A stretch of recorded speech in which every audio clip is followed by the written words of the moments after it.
My fellow Americans, tonight I want to speak to you about what the United States will do with our friends and allies to degrade and ultimately destroy the terrorist group known as ISIL. Is ISIS a threat to the United States? ISIS is a threat to the United States. In the near term, ISIS is an immediate threat to our interests in the Middle East. There is nothing that would lead us to believe that they would do anything but ethnically cleanse the region and absolutely create a Sunni-Shia civil war. Long term, if they achieve the Islamic State that they've declared, then absolutely it will be a threat initially to Europe, probably, and ultimately to us. 1 week after the president announced he would expand airstrikes into Syria, ISIS besieged the Syrian town of Kobani, right on the Turkish border. The U.S. is trying to coordinate military help from over 20 countries. But as U.S.-led coalition airstrikes bombed ISIS positions in Kobani, the Turkish army watched from just across the border, refusing to participate.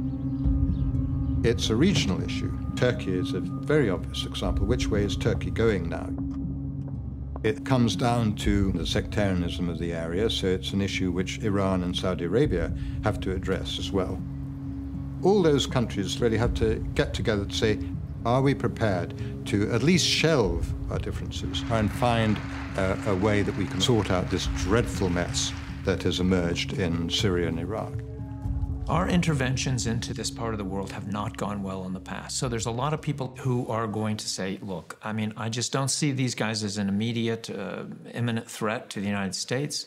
I don't think any good is going to come by us trying to go in there and manage this. I'd say they're right. We're not going to do this by ourselves, and we're not going to do this for the region.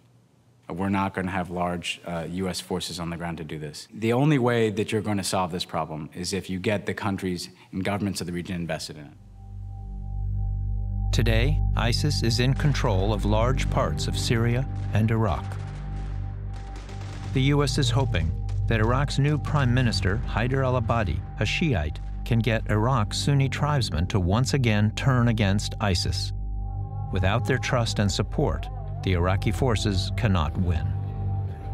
Without that trust between the Shia and the Sunni in Iraq, without that trust between the leaders of the Sunnis and the leaders of the Shia groups in Iraq, I think you're going to create a vacuum that no one will benefit from that vacuum but the extremists. Are you an optimist at this point?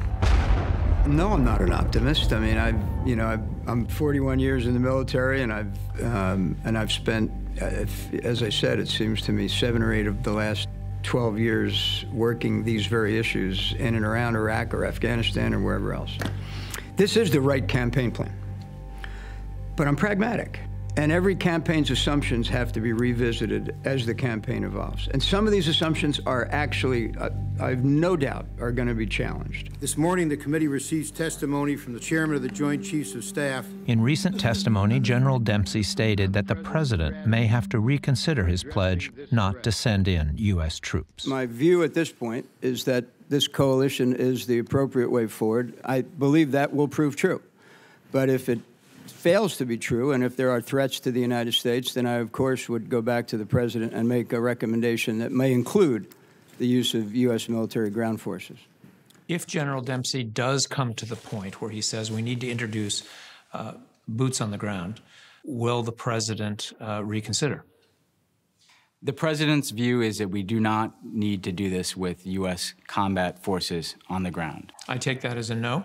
That's a no. Obviously, even if Dempsey comes forward and says that's what we need. Again, no in terms of how we are looking at this strategy. I can't anticipate every hypothetical scenario, but in terms of the strategy itself, the president is very confident and comfortable with a limiting principle as it relates to combat forces on the ground.